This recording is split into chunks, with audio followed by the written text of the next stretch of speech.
Kan Pak, itu varietasnya apa saja dan bagaimana ceritanya kok kenapa banyak sekali gitu loh Pak. Ya, masalahnya gini Pak, saya nggak mudeng ya masalah jagung manis kok macem-macem, dari satu perusahaan aja macamnya A sampai Z, itu belum perusahaan yang lain.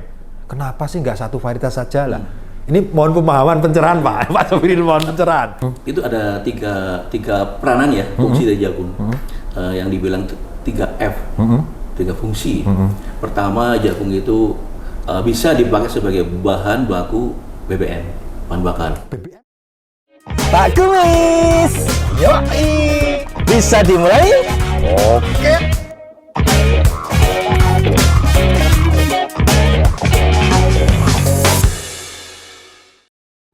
Halo sahabat visi, bagaimana kabarnya hari ini? Semoga selalu sehat dan tetap semangat. Assalamualaikum warahmatullahi wabarakatuh.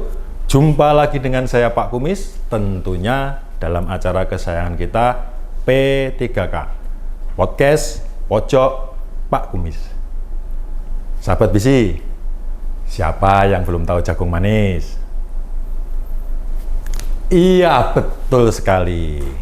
Jagung manis saat ini sudah menjadi salah satu komoditas hortikultura yang banyak dibudidayakan petani dan digemari masyarakat. Nah, seberapa sih potensi jagung manis di Indonesia ini, khususnya dari aspek pasca panennya? Untuk membahas hal tersebut, telah hadir narasumber kita, ada Bapak M. Sobirin, atau yang akrab dipanggil Pak Sob, yang punya jargon keren full. Ya, beliau ini merupakan Head of Fresh Product Market Development atau FPMD dari PT BC International Tbk. Beliau juga merupakan tokoh senior di BC dan juga salah satu pakar pasca panen jagung manis. Kita akan ngobrol banyak dengan beliau, mengulik potensi pasca panen jagung manis di Indonesia. Langsung kita sapa yuk. Pak Sobirin, selamat datang. Terima kasih. Bagaimana kabarnya? Atas waktunya baik sekali. Ganteng sekali Pak, keren full. Seperti jargonnya penjenengan ya, keren full. Salam keren full. Saya keren full, sukses full. Oke, sukses. Segalanya serba full. Mantap full pokoknya ya Pak. Pokoknya ingat Pak Sobirin, ingat fullsnya itu ya. Mudah-mudahan kita diberikan kesehatan yang full terus Pak. Iya, bisa berkarya terus Pak ya. Amin. Ya sekali lagi terima kasih Pak, selamat datang juga, sudah hadir, bisa ngobrol sama kita. Ya barangkali di kesempatan yang baik ini Pak Sobirin, nanti kan kita pengennya Pak, saya panggil Pak Sob aja ya. Siap. Ya karena saya penasaran sebenarnya. Kok namanya M Sobirin? M itu apa? Saya negatif Pak. Yang M itu biasanya cewek, kok ini cowok ada M-nya kan? Kalau boleh tahu M-nya singkatnya dari apa Pak? M itu Muhammad. Muhammad. Ya, jadi kebetulan kita pernah di Bali hampir 5 tahun ya, sekitar 5 tahun. Begitu di sana kawan-kawan memanggil M ini bagaimana mandi. Oh, bahasa Balinya itu bukan Muhammad, Made Sobirin. Waduh. Tapi itu nggak benar. Iya. Yang benar itu dari Muhammad. Muhammad Sobirin. Oke, berarti dari nama saja Pak. Saya itu soalnya gini, saya begitu ketemu Pak Sob ini ada banyak kesamaan Pak sebenarnya. Iya. Dari nama Pak. Nah, dari nama dulu. Ini kita belum ngobrol-ngobrol masalah perjagungan ya, terutama jagung manis. Nah, kita ngobrol dulu. Nama saya juga ada Muhammadnya Pak. Nah, lengkapnya itu Ari Cahyo Wicaksono Muhammad Abdul Aziz Mumpuni. Ada Muhammadnya Pak. Keren. Sama kan? Keren kan? Wah, itu loh Pak. Ini bener keren full. Satu itu dari nama juga ada Muhammad. Kalau nama Muhammad itu insya Allah kita jadi orang baik gitu Pak. Iya, dunia akhirat gitu ya Pak ya. Insya Allah. Oke. Itu doa. Yang kedua, kita sama-sama berkumis. Ini yang beberapa narasumber saya sebelumnya itu kok nggak berkumis semua ini ya. Sekarang ketemu Pak Sobirin ini ya apa? Kumis juga. Iya. Ada bedanya nggak Pak kumisnya Pak? Ada. Ada. Jadi kita sebenarnya jawabannya sama Oh gitu. dari sisi kumis ya. kita sebenarnya sama-sama ketua. Oh, Jadi oke. kita tuh sama-sama ketua tapi KT jarang ya? ketemu. Oh. Nah, begitu ketemu kita wah senang sekali. Ya Allah. Ya, kita sama-sama ketua IKT. IKT. Iya, IKT. Ikatan? Pak Kumis juga ketua IKT. Saya juga ketua IKT. Apa itu? Bedanya adalah Pak Kumis itu ketua Ikatan Kumis Tebal. Oh, gitu. Oke. Kalau Pak Sabiri? Saya juga sama. IKT juga? Ketua IKT juga. Tapi ketua Ikatan Kumis Tipis. Oh, berarti agak tipis itu ya? Iya. Oke. Ada sama berarti Pak ya? Iya, tapi ya, Oke. memang ya, tebal tipis itu kan ya Iya. sesuatu yang relatif lah ya. Oke, ya Tapi itu tetap kan yang full, yang sip, yang full. tebal. Iya, full pokoknya. Itu yang kedua, Ya. Pak Safirin. Siap. Ketika kita ada kesamaan saat ini, sama-sama pakai kacamatanya. Wow. Iya, ya kan? Ada banyak kesamaan. Nah, semoga kedepannya rezeki kita juga Amin. sama, banyak tapi barokah gitu Pak ya. Amin. Nah, Yang penting itu. itu kan? Nah. Keberkahan hidup itu hal yang sangat substansial dan itu tidak bisa tahu-tahu. Weh, keren full. Ini kata Pak Ustadz ini. Iya. Oke, kita panggil Pak Sob saja ya, biar gampang. Saya biasanya orang-orang kan panggil saya Pak Kumis gitu ya, seperti podcast kita ini, podcast pojok Pak Kumis ini ya, pojoknya Pak Kumis ini.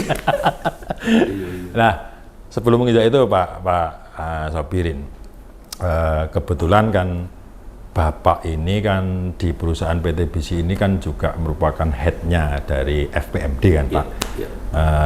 yang juga menangani masalah hortikultura termasuk jagung manis kan Pak Sabirin. Nah, Iya. pada podcast kali ini saya pengen membahas atau berbincang-bincang yang khusus seputar jagung manis. Oke. Cuma jagung manis bukan budidaya Pak. Kalau budidaya sudah kemarin kita Sudah. dengan narasumber. Sekarang sesuai dengan apa itu yang penjenengan tangannya, salah satunya kan pasca panen. Nah, Siap. Betul. menurut pengamatan saya Pak, akhir-akhir ini jagung manis itu juga semakin jadi tren, tidak hanya jagung pipil biasa Pak. Ternyata di Indonesia, bahkan di Jawa sendiri Pak, termasuk Jawa Tengah, di tempat saya itu penggemar atau konsumer itu untuk jagung manis itu semakin banyak juga Pak. Betul. Oke. Namun itu kan varietas kita nggak tahu apa itu gini apa-apa, yang penting beli makan, enak, beli lagi nggak enak besok pindah. Nah, ini yang mau saya kulik Pak. Apakah ada perbedaan dan sebagainya? Nah, ini mumpung panjenengan ini ahlinya di situ lah. Saya pengen belajar banyak tentang itu. Tentunya informasi ini bisa dilihat dan didengar oleh sahabat BCD manapun berada, sehingga sebagai masukan, ya sebagai bahan masukan lagi untuk kedepannya. Oke, sekarang kita sudah kembali ke ini Pak Sob, tadi ke jagung manis. Siap. Nah, secara umum dulu Pak, secara umum jagung manis sekarang yang beredar di pasaran di seluruh Indonesia itu kan macamnya kan banyak kan Pak. Betul. Nah, sampai kalau nggak salah itu perusahaan-perusahaan banyak sekali itu semakin gencar juga pengen memproduksi dan memasarkan karena saking sudah mulai digemari ini Pak. Nah, secara umum Pak Sobirin, saya pengen tahu seberapa luas atau seberapa banyak sih sebenarnya potensi jagung manis dalam tanda kutip? Kan yang kita itu persepsinya jagung itu sama Pak. Iya. Kan ada perbedaan jagung manis dengan jagung yang pipil biasa. Nah, ini untuk potensi jagung manis di Indonesia itu bisa diceritakan Pak seberapa luas dan sentra penyebarannya atau segmennya di mana saja, dataran rendah atau dataran tinggi, monggo Pak. Silakan Pak. Gitu. Oke, terima kasih Pak Kumis. Itu Iya. pertanyaan sangat bagus sekali. Iya. Menyeluruh dan penuh dengan ke arah masa depan. Ya, mumpung Pak, mumpung ketemu Pak. Saya tadi Pak Kumis juga menyinggung ada jagung pipil sama jagung manis ya. Betul. Itu kan mungkin apa sih bedanya jagung pipil sama jagung manis ya? Nah, itu dulu Pak. Ya, Nah, penting itu. ya, betul. Ya, karena kan mungkin taunya jagung kan, cuma mungkin dimakan muda, dimakan tua. Ya, gitu iya kan. betul, untuk pakan ya, untuk makan dan lain sebagainya ya. Jadi intinya adalah bahwa jagung manis itu bedanya apa dengan jagung pipil? Itu yang pasti jagung manis rasanya pastilah manis. Betul lah. Seperti Pak Sobrin nih, manis gitu ya. Kalau saya jagung pipil biasa Pak, kurang manis. Tapi enak dipandang. Nah, jadi Ya. itu makanya jagung manis dibilang jagung manis, jagung pipil dibilang jagung tawar. Oh, Ya, istilahnya begitu, Pak ya. Jadi kalau jagung tawar memang rasanya tawar. Kalau dikonsumsi langsung, Langsung, seperti itu. oke. Dan kenapa bisa begitu? Tentunya ya secara genetik, karena memang jagung manis punya gen kemanisan. Ya, sudah memang Seperti diperuntukkan begitu ya, Pak. Begitu. Oke. Jadi kalau di jagung pipil nggak ada. Jadi manisnya manis-manis secara apa istilahnya secara umum saja. Ya, ya. seperti itu. Berarti secara alami. Cara misalkan bisa dibilang orang Jawa bilang itu gawan bayi mau gitu ya. kira Sudah begitu. genetiknya begitu. Ya, jadi kalau jagung pipil itu kan memang petiknya kan panennya di masa Tua.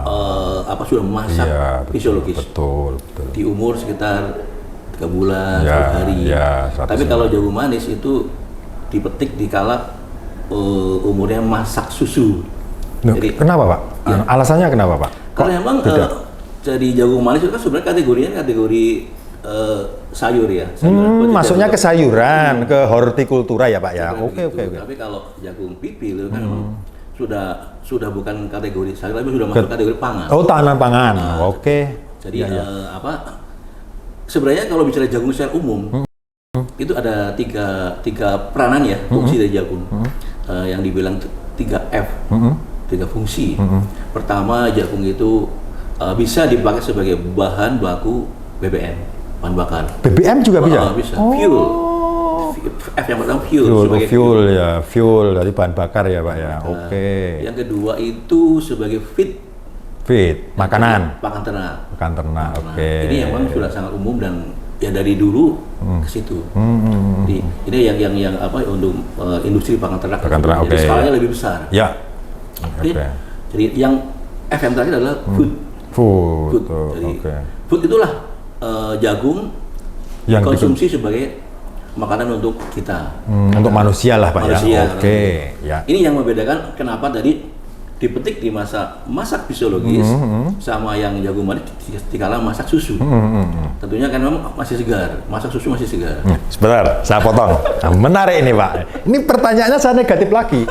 Tadi nama M. Sobirin. M sudah tak konotasikan saya itu ngeres ya saya, Pak. Negatif. Masak susu.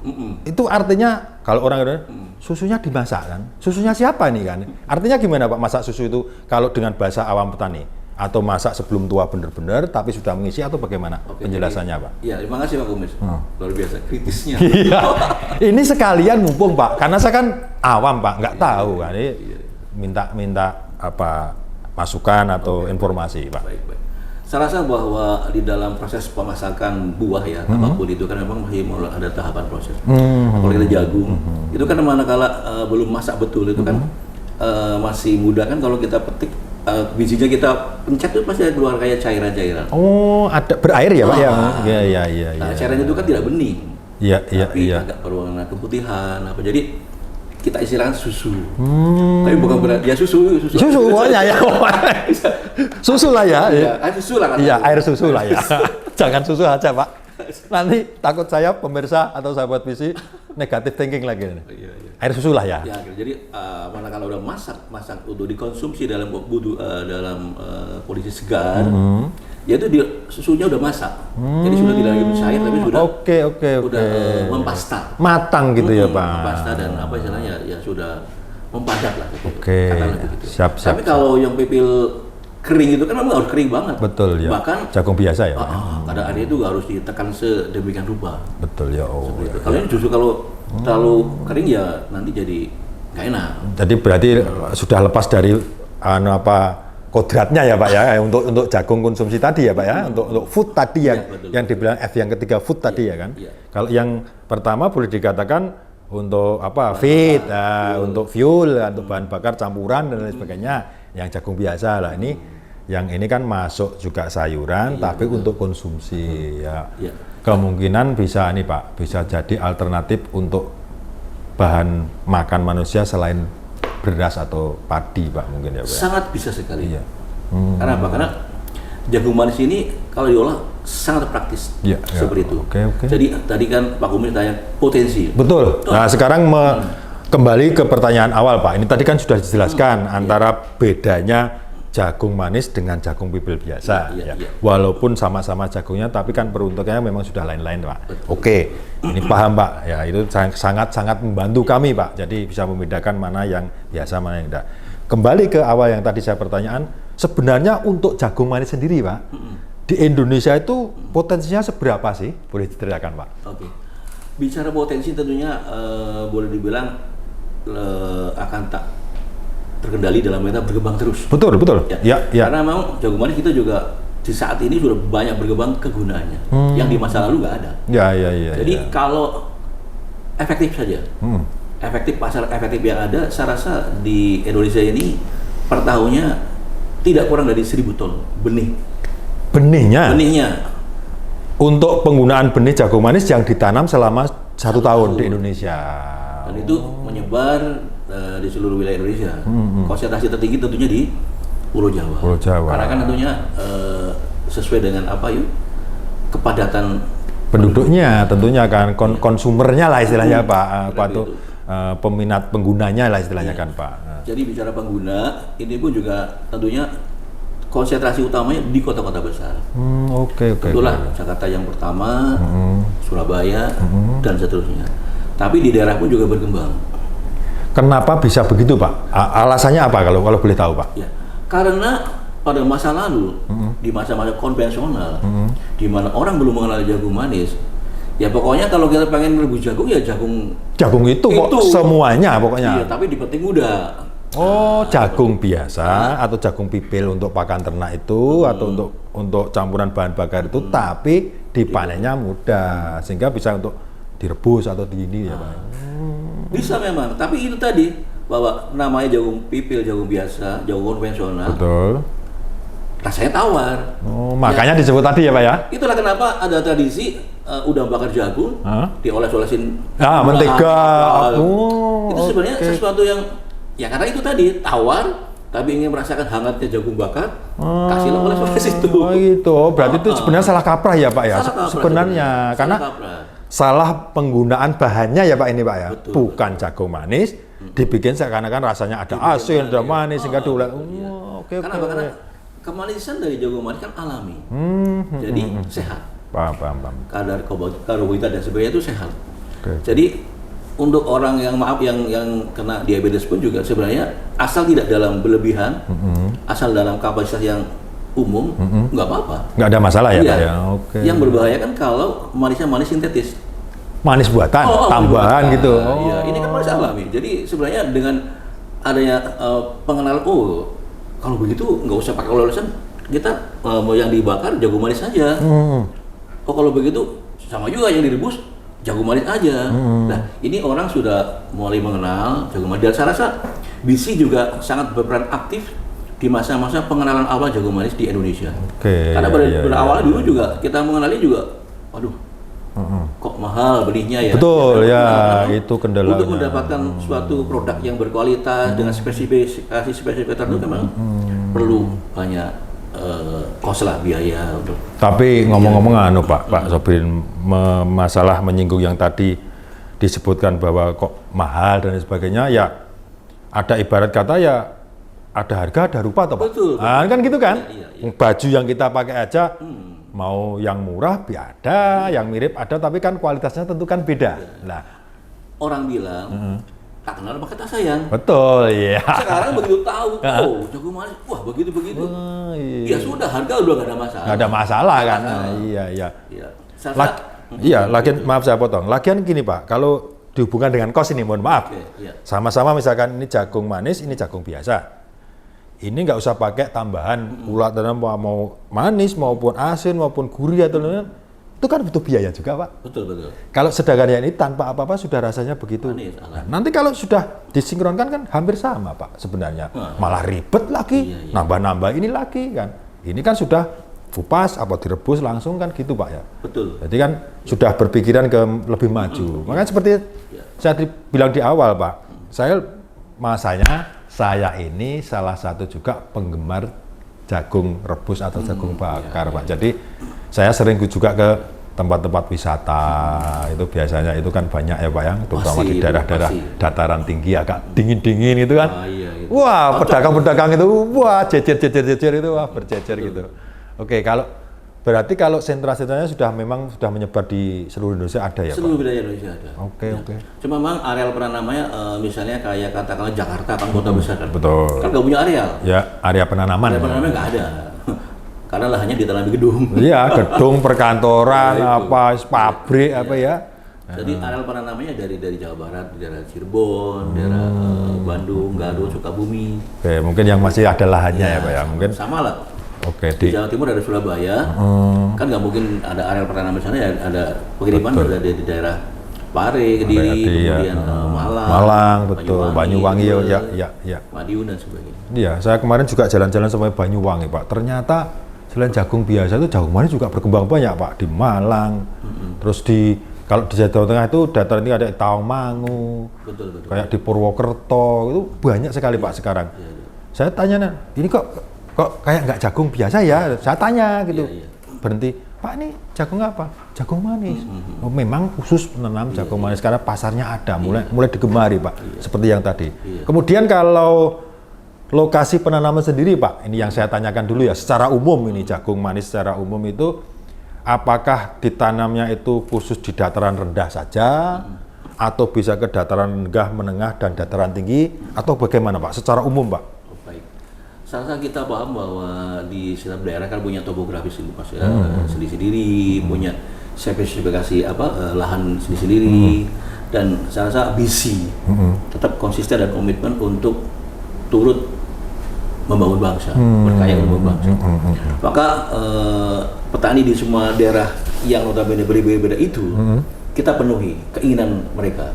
Jadi Oke. baik untuk klasifikasi jagung manis itu ada beberapa tipe lahan, katakanlah ada lahan bawah, lahan menengah, lahan atas.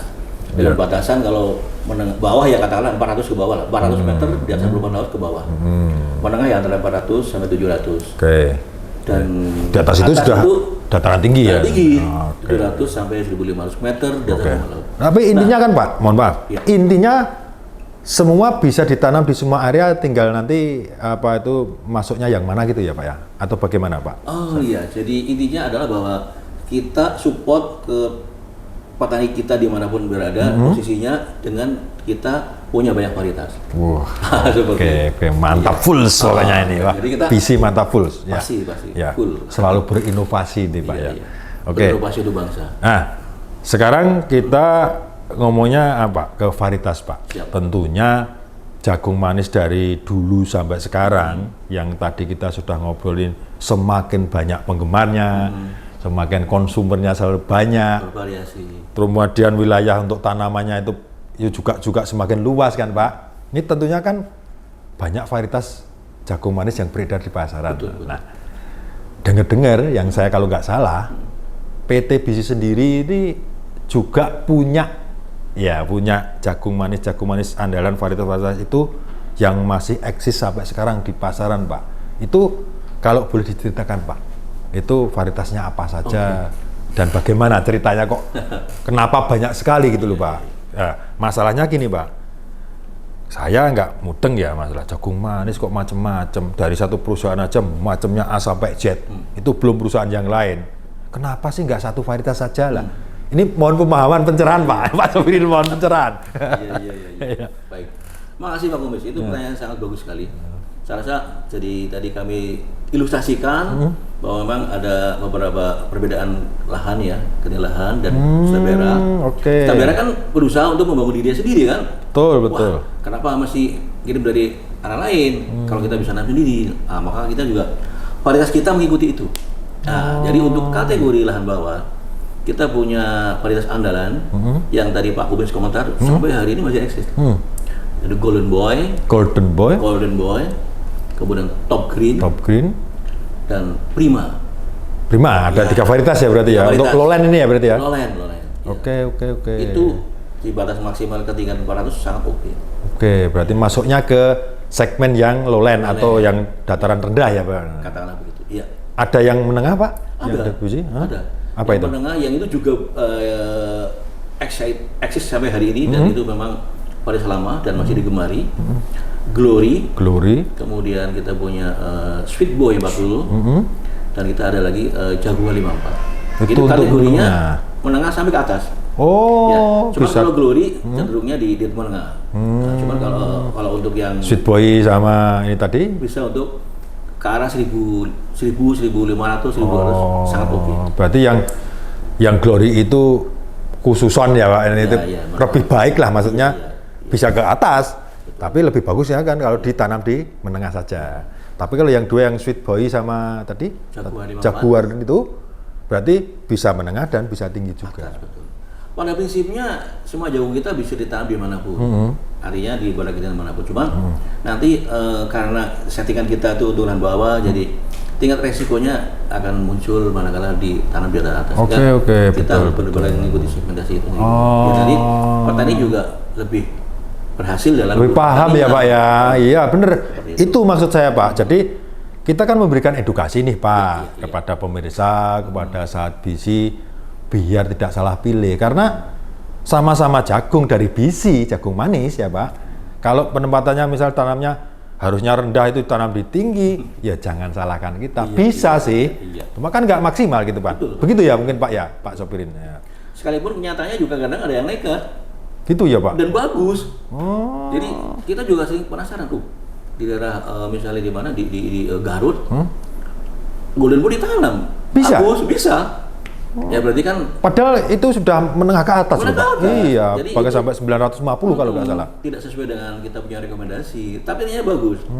Nah, cuman lagi favorable lah ya kalau kondisi lingkungan. Ya kemungkinan ya Pak, ada lingkungan tetap, yang mendukung lah Pak. Hanya korelasinya kan kalau di atas umurnya lebih panjang. Oh, begitu ya Pak. Berarti semakin tinggi berarti umurnya semakin panjang gitu.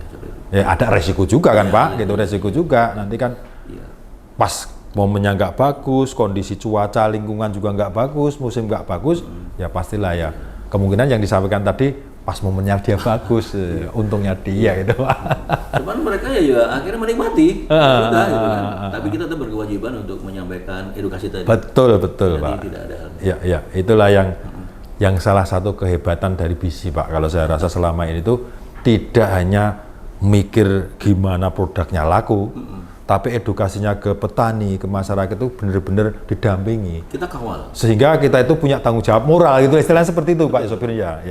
Cocok Pak Kumis. Jadi justru di Jagung Manis ini kita secara khusus mengawal semua petani-petani kita dimanapun, kita kawal dari tanam, jangan sampai gagal.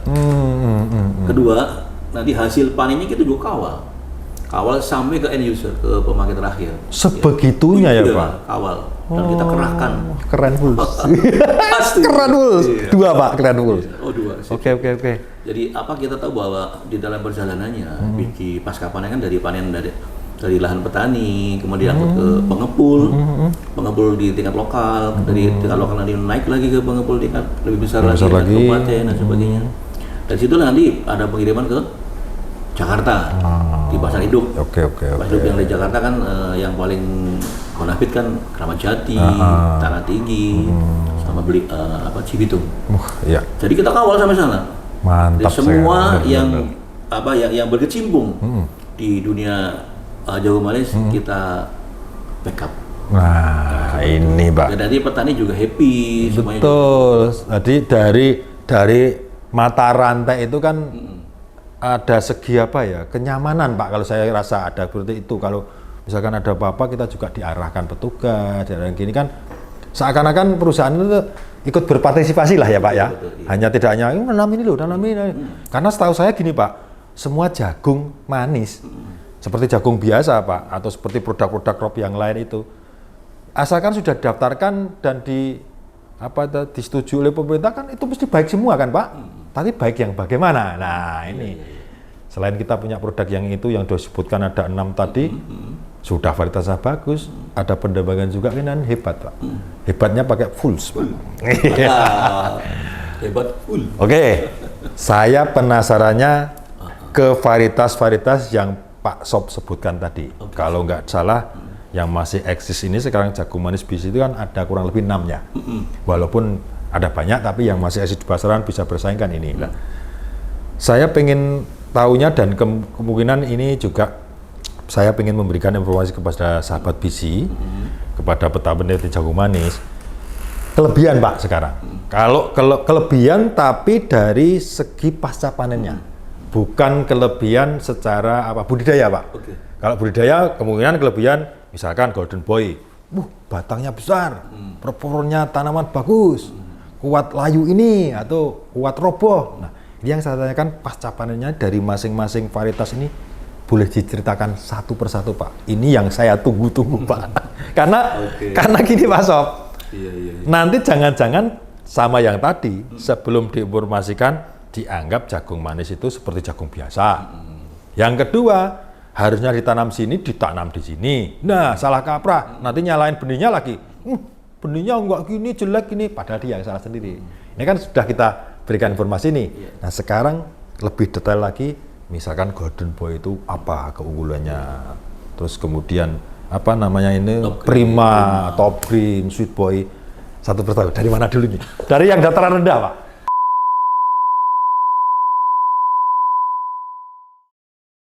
Kalau yang lain Pak, saya tahu Pak Sobir ini kalau varietas yang lain itu apa nggak bisa seperti yang BC Pak? Prima ini spesifikasinya adalah sekalipun secara umum jagung manis BC itu tahan bule, ini yang paling tahan.